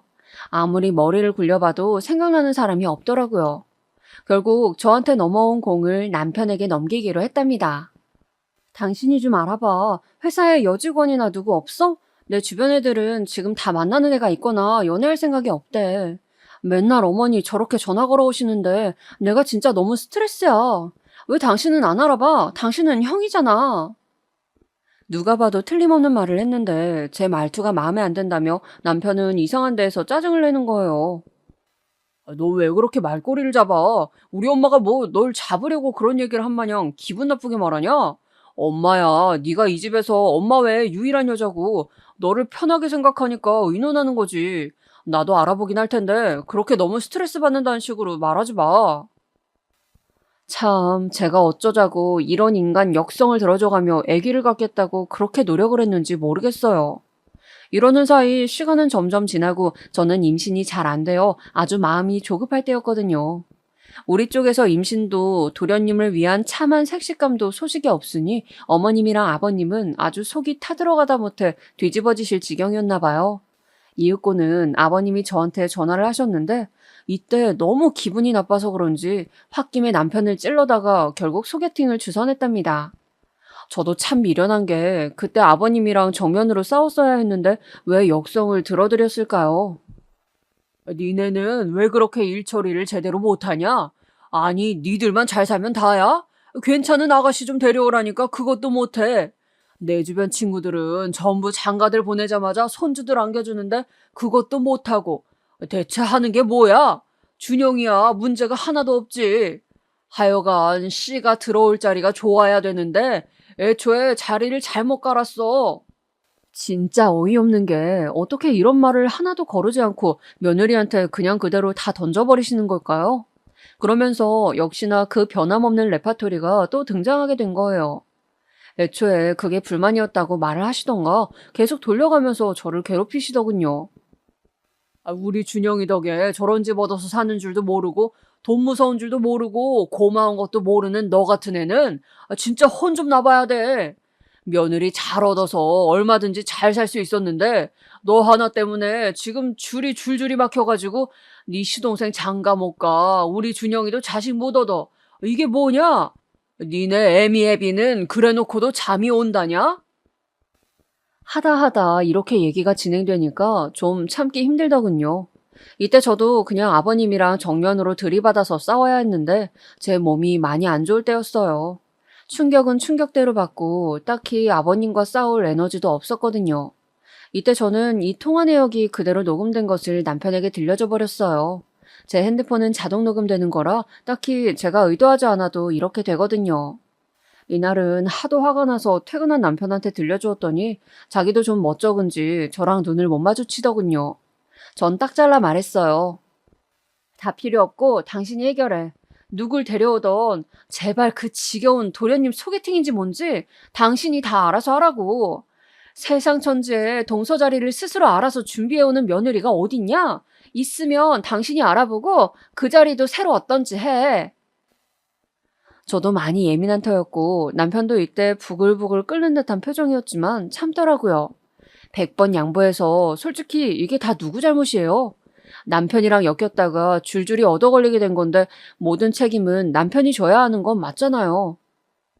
그렇게 해서 남편네 회사에서 두루두루 알아본 다음 그제서야 아가씨를 하나 알아와가지고 겨우 소개팅을 주선시키게 되었어요. 이걸 갖고도 처음에 말이 많았던 게 저는 처음에 아버님, 어머님이랑 도련님 간에 얘기가 다 된 줄 알았거든요. 그런데 그런 것도 아니고 그냥 막연하게 얘기가 나온 거예요. 도련님은 진즉 독립해서 자기 삶 잘 살고 있는데 장가 얘기가 부모님으로부터 나왔다고 하니까 저한테 막 성질을 내시는 거예요. 아, 형수님, 누가 그런 거 해달라고 했나요? 참 할 일 없고 한가하신가 봐요. 그냥 형이랑 형수님 두 분만 잘 살면 되지. 왜 저까지 끌어당기십니까? 됐고, 저는 필요 없으니 물으시던지 하세요. 이것도 형인 남편이 말을 하면 될 것을 남편은 형제간에 멋쩍다면서 절 시킨 것이었거든요. 그랬는데 반응이 이 모양으로 나오니까 화가 치밀었어요. 도련님, 저도 그러고 싶지 않았거든요. 그럼 도련님이 직접 부모님께 전화하셔서 이런 거 안 한다고 하세요. 저는 또 얘기가 된 줄 알았어요. 하도 소개시켜주라고 해서. 어렵게 소개팅 자리 만든 거라고요. 싫으면 하지 마시고 대신 부모님께는 직접 본인이 얘기하세요. 그러자 도련님은 씩씩거리더니 전화를 끊어버렸고 이렇게 해서 저는 일단락이 된 줄 알았어요. 그런데 세상에 저희 집을 쾅쾅 두드리는 소리가 나는 거예요. 발로 차는 듯한 느낌의 소리가 나서 얼른 나가보았더니 그 자리엔 다름 아닌 아버님이 서 계시더군요. 너 바보야? 엥? 너 바보냐고? 이러면서 저한테 막 화를 내시는데 이유인즉슨 도련님이 아버님을 찾아가서 아주 한바탕을 했나 봐요. 일하시다가 갑자기 둘째 아들한테 날벼락 같은 소리를 듣고 나선 그 화풀이를 또 저한테 하시더군요. 그러면서 상황이 얼마나 웃기게 흘러갔냐면 평소에 아버님한테 쌓인 게 많았던 도련님은 이런 흐름이 정말 못 견디게 싫었나 봐요. 아주 거세게 대드셨나 보더군요. 이거 봐라 이거. 준철이 그 녀석이 밀어가지고 내가 넘어졌어. 다 너 때문이야. 일 처리를 그따위로 하냐? 누가 애 장가를 보내랬지 부모 자식 간에 싸움을 붙여. 하여간 멍청한 게 기어들어와가지고는. 진짜 저는 누가 저한테 설명 좀 해줬으면 좋겠어요. 이게 왜 제 탓이고 제가 멍청하다는 소리를 들어야 하는지 말이에요. 둘이서 자전거 가게 앞에서 소리소리 지르고 화를 냈고 화를 못 이긴 아버님이 도련님에게 책자인지 전단지인지를 집어던지셨나 봐요. 어린 자식 때리던 버릇을 아들이 30 중반이 넘었는데도 그대로 하려고 드니 이제 아들인 도련님도 열이 받아서 힘으로 그걸 막았나 봐요. 그러다가 아버님은 전혀 예상을 못하고 있었기에 뒤로 벌러덩 넘어갔고 따지고 보면 일방적으로 때리려 든 건 아버님이지 도련님은 아니거든요. 그걸 갖다가 아버님은 절 보고 부모 자식 간에 몸싸움을 붙인 못된 인간이라며 멍청이니 뭐니 막말을 하시더군요. 그나마 다행인 건 중간쯤 우리 집에 엄마가 오셨다는 거예요. 엄마는 건물 밖에서부터 나는 시끄러운 소리를 듣고 설마 하며 올라왔는데 그게 딸네 집이었던 거예요. 미주야, 왜 이래? 어머, 사돈어른. 이게 무슨 일인지? 저희 애가 뭐 언짢을 일이라도 한 게 있나요? 엄마는 조심스럽게 그러면서도 꽤 화가 난 얼굴로 아버님을 바라봤어요. 평소에 제가 엄마한테 해둔 얘기도 있기 때문에 좋은 인상을 갖고 있진 않았거든요. 그런데 우리 아버님 진짜 너무 웃긴 게요. 엄마가 나타나니까 그 앞에서 뭐라 당당하게 말도 못하는 거예요. 쭈뼛쭈뼛 거리시더니 웅얼거리면서 그대로 사라지시더군요. 미주야, 무슨 일이야? 너는 표정이 왜 그러고 니네 아버님은 왜 저러고 가는 건데? 아휴, 엄마, 내 말 좀 들어봐. 엄마는 이 기막힌 과정을 다 듣더니 머리끝까지 화가 치밀어 올랐어요. 네, 이놈의 노친네 가만 안 둬. 쫓아가서 머리털을 다 뽑아버릴까 보다. 이깟 코딱지만한 집 줘놓고 아니 막말로 이걸 뭐 너를 줬어 어쨌어? 여기 세대주가 너냐고 지 아들놈이지. 왜 생색을 못 내가지고 생난리야? 엄마가 이렇게 시원하게 화를 내주는 덕에 저도 좀 있기도 했고 한 몇 주간은 아버님이 연락도 안 하셨어요. 아마 집에 가서 뭐 얘기를 하셨는진 모르겠지만 그 기간 동안에는 어머니한테도 전화 한 통 안 걸려오더라고요. 저를 아무리 만만하게 보고 우습게 여겨봤자 그 부모가 있는 앞에서는 차마 뭐라 할 수가 없었나 봐요. 진짜 어이가 없더라고요. 하지만 이러니 저러니 해도 여기서 제일 중요한 건 남편의 반응 아니겠어요? 돌아온 남편에게 그날 있었던 일을 말했지만 남편은 속 시원하게 제 마음을 달래주지 않더군요. 지도 많이 힘들고 지쳤다나요. 그만 좀 해. 도대체 이런 일이 몇 번째야? 왜 자꾸 너랑 엄마, 아버지, 그리고 준철이 넷이서 일을 터뜨리는지 모르겠어. 나는 할 만큼 했잖아. 네가 준철이 소개해줄 아가씨 알아보라고 해서 힘들게 영업팀 직원한테 알아봐줬어. 그런데도 안 만난다고 하지. 그래놓고 또 아버지랑 준철이가 싸웠다고 하지. 아버지랑 너도 싸웠다고 하고 거기에 장모님까지 껴서 대체 이게 뭐냐? 진짜 다들 날 괴롭히려고 작정이라도 한 거야? 저도 참 바보 같긴 했던 게 남편이 이 정도로 말을 했으면 이 인간도 남 탓하기 좋아하는 이 집안 핏줄이란 걸 알아차려야 했어요. 아니, 충분히 힌트를 주고 있는데도 저는 못 알아먹고 그냥 씩씩거리고 화만 내고 며칠 냉전만 가졌어요. 그러고 몇 달 지나서 어쩌다가 임신에 성공하게 된 거예요. 확실히 시댁에서 어떤 터치도 없이 조용하다 보니까 순조롭게 임신이 되더군요. 하지만 아기 자체는 축복이었는지 몰라도 어쩌면 이 집과 연결고리가 더는 없었어야 했는데 그게 좀 아쉽기는 해요. 제가 막 임신 초기를 지나고 안정기에 접어들었을 무렵 남편과 둘의 여행 계획을 세웠어요. 그런데 이 인간이 갑작스레 거기다가 지 부모님을 끼워 넣는 거예요. 저번에 장모님이랑도 다녀왔으니까 우리 이번에는 엄마 아빠 모시고 가자. 준철이랑 거의 의절하듯 지내면서 두 분 다 너무 외로워하고 힘들어하셔. 이런 때 우리가 같이 모시고 가면 너무 좋아하실 거야, 어? 남편의 이 말을 들으니 머리가 멍해지는 것 같더라고요.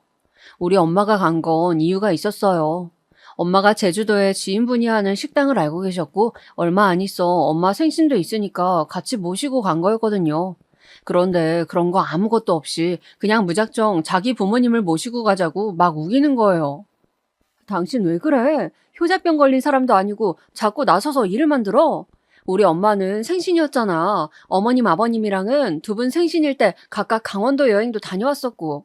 우리 엄마랑 간 건 처음이었어. 그런데 그걸 꼭 똑같이 그대로 따라야 성이 풀려? 나 임신해서 몸도 불편한데 가서 어머니, 아버님 드실 밥까지 하라고?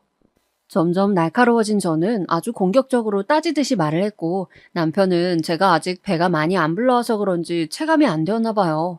뭐가 그렇게 힘드냐는 어투더군요. 왜 그렇게 힘들어해? 너 한창 초기에 입도 탄다고 난리였잖아. 그때 지나서 괜찮다고 장모님 모시고 여행까지 갔어. 그런데 갑자기 우리 엄마 아빠 모시고 가려고 하니까 몸이 불편한 것 같아? 너 진짜 너무하다. 임신한 게 뭐가 그렇게 대단한 일인데? 남들 다 하는 임신이 왜 너만 힘들어? 가서 밥하는 게 왜? 나도 하면 되잖아. 아니면 밖에 나가서 사 먹던가. 왜 해보지도 않고 먼저 우리 엄마 아빠를 나쁜 사람들로 만드냐고. 와, 연애할 때는 이런 사람인지 몰랐는데 이런 꼴을 보니까 영락없는 남의 집 응석쟁이 아들 같더라고요. 제 남편이자 제 아들의 아버지가 돼줄 사람이 아니고 그냥 어느 집 덩치만 크고 울보 떼쟁이 같은 아들로 보였어요. 저보다 나이도 많으면서 어쩜 이렇게 철도 없고 지질이 미운 말만 하는 걸까요? 하지만 저는 참 속이 터지게도 이때 또 참았어요. 사실상 임신하고 몇 개월 안 된 여자가 어떻게 이 무렵에 이혼을 생각할 수 있겠어요. 남편 하는 짓 조금 마음에 안 든다고 시부모가 싫다고 곧장 갈라설 생각은 못 하잖아요. 몸도 무겁고 이래저래 겁도 나고 그냥 가서 다 좋은 게 좋은 거니까 참아보자고 생각했어요. 그리고 가기 전에 남편과 극적으로 화해도 했었고요. 미주야, 내가 가서 다 할 테니까 너는 진짜 아무것도 하지 마. 꼼짝도 하면 안 돼. 알았지? 내가 다 알아서 할 거야. 맛집도 다 알아뒀고 한 끼 정도는 엄마 아빠가 찾으실 것 같아서 장도 봐놨어. 밀키트도 사왔고. 그러니까 너도 그냥 재미있게 놀면 돼. 운전도 전부 내가 할게. 이렇게 아주 열정적으로 말을 하더군요. 그래서 그러려니 하고 일단 움직이게 되었는데 너무 웃긴 게 그날 갑자기 너무 당황스러운 그림이 만들어진 거예요. 그렇게 의절하다시피 했다던 도련님이 대뜸 나타났지 뭐예요? 아, 도련님도 오셨어요? 말씀을 하시지. 저희 숙소가 방 2개인데. 그러자 아버님은 또 뭐가 큰일이냐는 듯이 말씀하시는 거예요. 까짓 거 방 하나에서 다 같이 자면 되지 뭐가 문제야? 이놈이 간만에 아들 노릇 하겠다는데 가서 지가 밥도 다 산다더라. 그럼 된 거 아니야? 사실 말이야 말이지 저는 시부모님이랑 여행 가서 아무리 방을 따로 쓴다 해도 좀 불편했어요.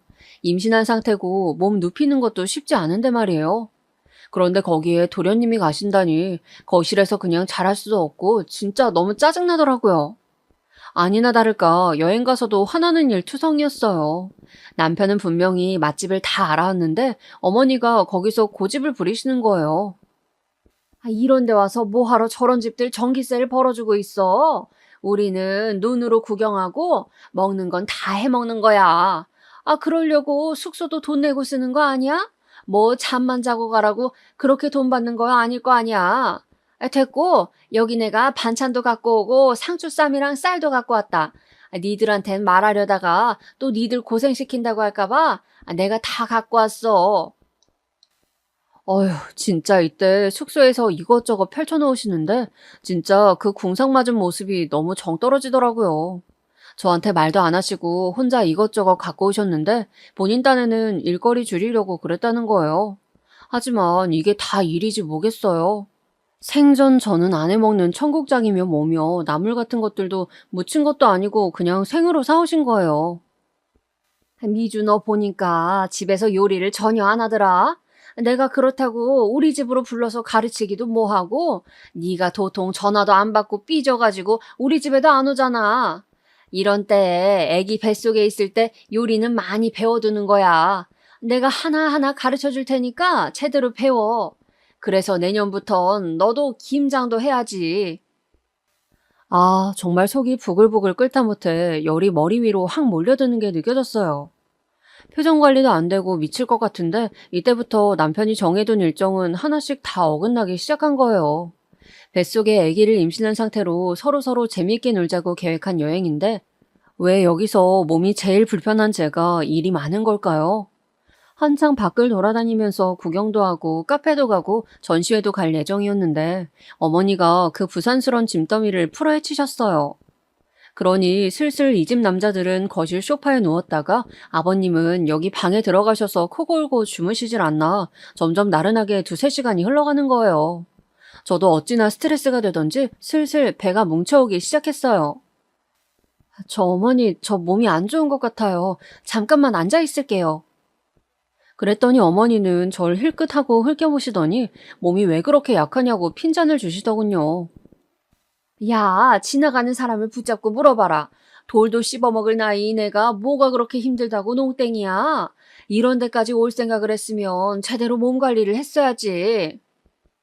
그러면서 먼 나물을 삶고 고기를 굽고 김치찌개를 끓여대시는데 쌀 고르는 것부터 다 알려주겠다고 계속 뭐라 말씀이 많으신 거예요. 이쯤 되니 저도 이제 이성을 잃을 수밖에 없었어요. 어머니랑 얘기해봤자 소용이 없으니 저쪽 다른 방에서 골아떨어진 남편을 발로 걷어찼어요. 그리고 쥐죽은 듯한 목소리로 새보다 빠르게 속삭여서 깨웠습니다. 일어나, 뭐해 지금? 나 이렇게 일 시키게 둘 거야? 어디서 지금 누워있냐고? 나 지금 힘들어. 남편인 이때 자다 깨서 엄청 짜증스러워했고 심지어 침까지 스르륵 닦더라고요. 아이씨, 자는데 왜 이렇게 귀에다 소리를 질러? 이때 저도 움찔해서 뒷걸음질 치게 되었어요. 더 가관인 건 그러고 그냥 자버리는데 그대로 나중에 저녁 먹으라고 깨우니 그제서 일어나서 제 눈치를 보는 거예요. 어머니는 그렇게 저를 힘들게 부려먹고도 자기 집 새남자가 안쓰럽다며 아주 노래를 부르시더군요.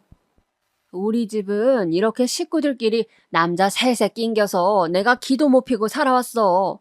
그래도 사는 게 바빴으니까 이렇게 다녀본 적도 없고, 그러니 이렇게 나온 게 얼마나 좋냐고.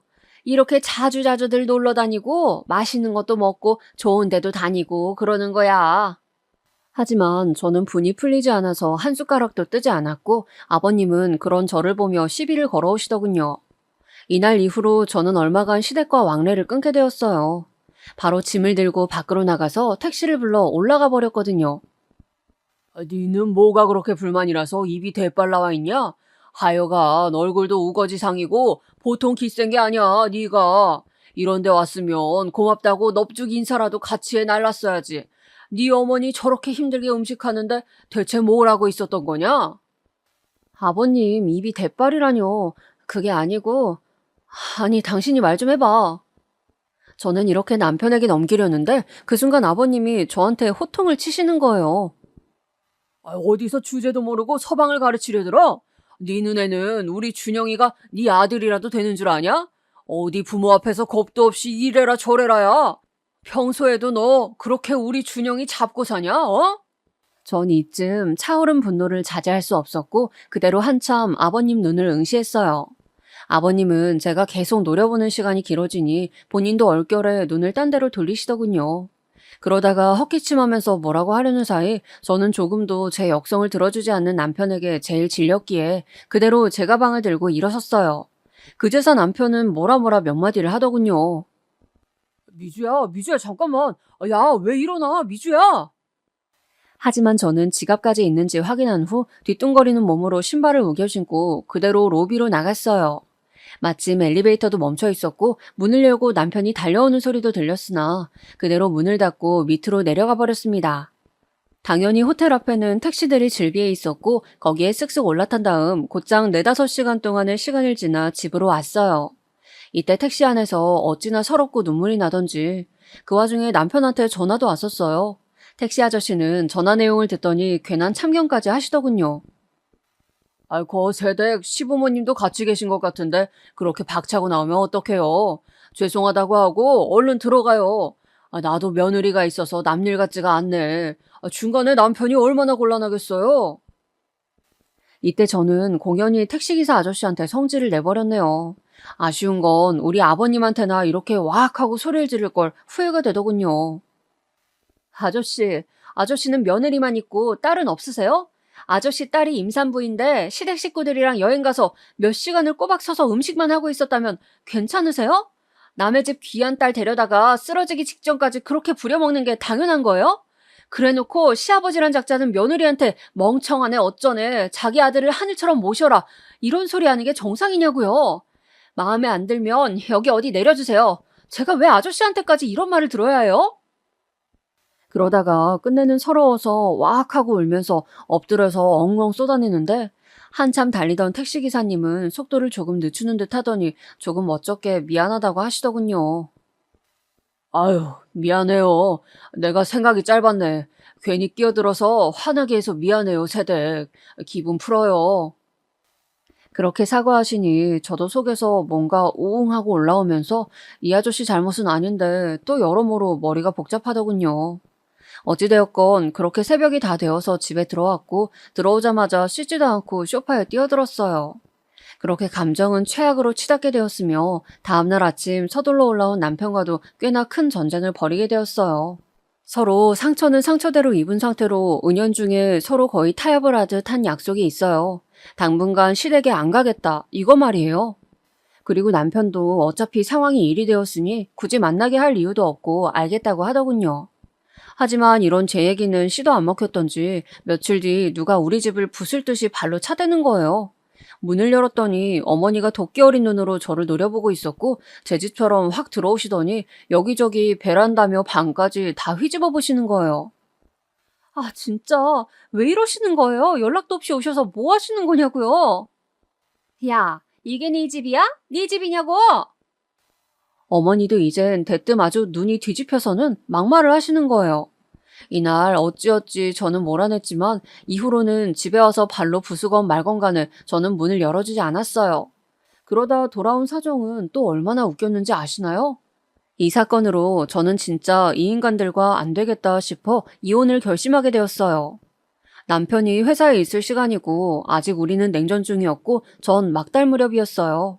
그런데 어머니가 저한테 문자를 보냈는데 진짜 가관도 아닌 내용이었어요. 아버님, 너 때문에 쓰러지셨다. 응급실 가셨어. 당장 와라. 이런 말들만 툭툭 휘갈겨 놓은 거예요. 와, 어쩜 이렇게 내일 모레 70이나 먹은 어른들이 하는 짓거리가 이렇게 유치할 수가 있는 거예요? 임신 막달의 며느리한테 뭐가 그렇게 한이 맺히고 죽일 놈의 스트레스가 있어서 연락 얼마 안 된 것 같고 화병이 났다고요. 그래서 쓰러져서 응급실을 갔더니 아주 우습지도 않은 거예요. 전 조심스레 이건 거짓말일 거라 생각했고 가지 않았어요. 당장 내 몸이 힘들어 죽겠는데 무슨 응급실을 가나요? 심지어 응급실도 아니고 뒤늦게 저한테 보낸 문자를 보니까 응급실 가셨다가 집으로 오셨다고 집으로 오라는 거예요. 말 바꿔대는 것 보니 다 역겹고 바보처럼 느껴져서 그냥 무시하고 안 가버렸어요. 나중에 남편이 저녁 늦게 와서는 또 저한테 뭐라 헛소리를 하길래 저는 딱 한마디 해주었어요. 내가 언제까지 당신 부모님 뒤치다거리만 해야 해? 당신은 부모님이랑 살지 왜 나랑 결혼했어? 효도 혼자 하기 힘드니까 나랑 같이 하려고? 내가 왜? 우리 엄마 아빠야? 그럼 당신은 왜 우리 엄마 아빠한테 그만큼 안 해? 급기야 저는 이혼 소리를 꺼냈고 이것은 결국 남편을 건너 시댁까지도 들어가게 되었어요. 너무 어이없고 꼴사나운 게 이놈의 시댁은 그런 소리가 나오고 나서야 비로소 잠잠해진 거예요. 당장 내쫓고 싶다는 식으로 다룰 땐 언제고 막상 자기 아들 호랍이 되는 건 싫었나 봐요. 이렇게 간단한 방법이 있었으면 진작에 시도할 걸 그랬나 싶을 정도로 시댁은 이후 제가 아기를 낳고 몇 개월 키울 때까지 조금 더 터치를 하지 않았어요. 그런데 애 태어나고 본 기간이 얼마 안 되다 보니까 자기들도 또 슬슬 욕심이 올라오기 시작한 거예요. 냅다 우리 집으로 또 말없이 찾아와서 몇 시간을 늘어앉아 있는 거예요. 차마 가시라고 말하기도 그래서 그냥 있던 중에 아기가 보채고 자꾸 우는 바람에 안 되겠더군요. 저 어머님, 아버님, 아기 이제 좀 재워야 할 것 같아요. 제가 모셔다 드릴게요. 그냥 둘이서 가라고 하면 절대 안 가고 또 노발대발하고 혹은 자기들이 자고 간다고 할까봐 아주 끔찍하더군요. 그래서 제가 모셔다 드리겠다고 저도 길 안 익숙하고 불편한데 운전대를 잡게 되었어요. 아버님은 얼떨결에 쫓겨났다고 생각하시는 건지 차 타고 가는 내내 입이 대빨 나와 있는 거예요. 그러려니 했더만 뒷좌석에서 아기가 계속 울고 있으니 여러모로 귀가 아프고 거슬렸나 봐요. 그거야 그럴 수 있는데 자기 손주잖아요. 그렇게 화낼 일인가요? 이 일을 겪고 나서 정말 인간에 대한 환멸이 그렇게 커져보기도 처음이었고 제가 뭔 일을 내도 내겠다 싶더군요. 아버님의 그 무지몽매한 막말과 상스러운 말은 뭔 짓을 한다고 해도 용서가 안 될 것 같았어요. 예라이, 지혜미가 경박스럽고 천티가 나니까 새끼도 똑같구먼. 작작 좀 안 울어? 귀 터지겠다 터지겠어. 그러면서 연신 바닥에 침을 퇴퇴 뱉는 거예요. 분명히 우리 엄마가 출산기념으로 뽑아주신 차라고 말씀드리고 탄 건데 그걸 알면서 조수석 바닥에 침을 뱉어대며 뒷좌석에 있는 우리 애한테 상소리를 해대는 겁니다. 제가 어디 모르는 집 새댁도 아니고 본인 며느리면 그 애기는 자기 손주잖아요. 어떻게 애기한테 화풀이를 그렇게 할 수 있는 걸까요? 아버님, 지금 뭐 하시는 거예요? 침은 왜 뱉으세요? 애기 울잖아요. 이 순간 저는 사방에 신경을 쓰느라 여차하면 사고를 낼 뻔했고 겨우 차를 돌려 세운 이후 얼마나 숨을 헐떡였는지 몰라요. 내리세요. 내리시라고요. 그러자 뒷좌석에 있던 어머니까지 저보고 미쳤냐고 했으나 저는 엄연히 집 근처이시니 내리시라고 했어요. 도저히 안 되겠네요. 애도 지금 자지러지기 일보 직전이고 저 지금 사고 날 뻔했어요.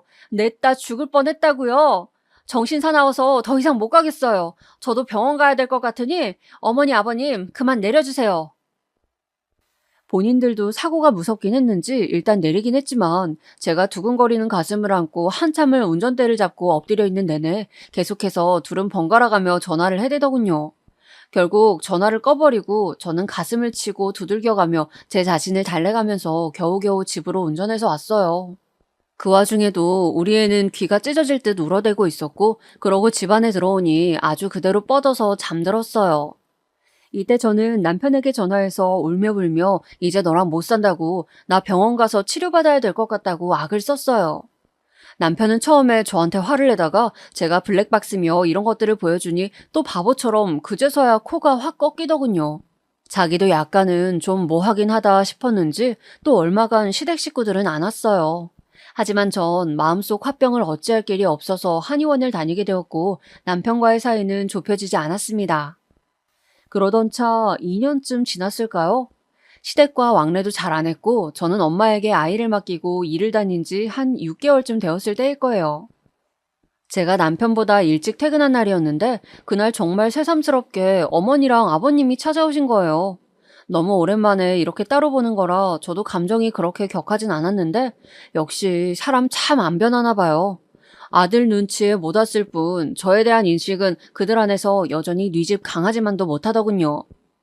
어떻게 며느리가 돈 벌고 있다는 소식을 듣고 와서 냉큼 돈을 또 내놓으라고 하나요? 무슨 돈이요? 왜요? 제가 왜 드려야 하는데요? 너 말이야. 너는 진짜 그놈의 말버릇 좀 고쳐. 아주 싹퉁 바가지가 없어. 우리가 얼마나 널 벼르고 별렀는지 아냐? 이러고 있는 와중에 아버님은 딴엔 또 본인이 남자라고 으름장을 놓으시면서 끼어드시더군요. 저를 아주 겁줘서 깔아뭉기겠다는 생각이 만연해 보였고 와중에 제가 버는 몇 푼의 돈이 자기 돈이라고 생각되는 듯 했어요. 며느리라는 게 들어와가지고 몇 년을 이렇게 속을 썩이고 우릴 못살게 굴고 네가 한 게 뭐가 있냐? 우리가 널 시집살이를 시켰냐? 뭘 어쨌냐? 집이 어려울 때에는 도울 생각을 해야지. 애 놔두고 나가서 돈 번다며? 그것도 다 우리가 집 해주고 준영이가 먹여 살리니 네가 나가서 돈도 벌고 하는 거 아니냐? 그럼 집이 어려울 땐 도와야지. 너무 말 같지도 않은 멍청한 소리라 제대로 안 듣긴 했는데 대충 뉘앙스가 뭐 아버님 사업이 잘 안 된다는 것 같았어요. 그게 저랑 무슨 상관인데요? 제가 돈 버는 거에 두 분이 해주신 게 뭐가 있어요? 천하네, 멍청하네, 경박하네 할 땐 언제고 뭔 놈의 돈을 찾아요? 그러면서 저는 순간적으로 이전 일이 떠올라서 저도 역겹다는 듯이 똑같이 했을 뿐인데 하필 이게 이렇게 일이 될 줄 몰랐어요. 나도 모르게 막 분이 오르고 화가 격하게 오른 거로 전에 아버님이 제 차 조수석에 침을 뱉어대듯 저도 현관바닥에 침을 뱉으려고 했거든요. 당장 나가라는 의미로. 뭐가 어찌되었건 버릇없는 건 똑같았지만 하여간 공교롭게도 하필 침이 아버님 턱 쪽으로 튄 거예요. 이 인연이? 그러면서 마구 길길이 날뛰고 발을 탕탕 굴러대시는데 전 그냥 나가시라고 어찌어찌 밀어냈어요. 시끄러워지는 거 너무 싫고 이 집 인간들이랑 더 이상 상종하고 싶지 않았어요. 시댁에서 받은 스트레스 때문에 화병만 생기고 불면증에 제가 얻은 건 하나도 없었거든요. 그리고 너무 웃긴 건 왜 꼭 이런 일마다 남편은 없고 저만 혼자서 저놈의 어른들을 독대해야 하는 걸까요? 이 일로 시부모님은 며느리한테 폭행을 당했다며 고소한다고 생 난리를 피우는 거예요. 저는 그러시라고 했어요. 이혼도 생각하고 있는 마당에 딱히 뭐가 무서울 게 있나요? 해보세요. 고소하실 거면 하시라고요. 저도 아버님이 저한테 했던 막말이랑 제 차에 침 뱉고 욕하신 거 다 자료 있어요. 그리고 이 사람이랑도 안 살고 이혼할 거고 애도 데리고 나갈 거예요.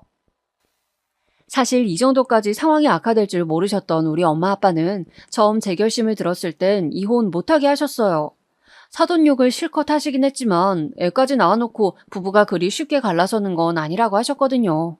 하지만 시댁에서 저를 고소한 애 만에 얘기가 나오고 이제 반년차 월급을 받아오기 시작한 저에게 노골적으로 돈을 요구하신 것, 이런 걸 들으니 우리 엄마 아빠도 화나지 않겠나요?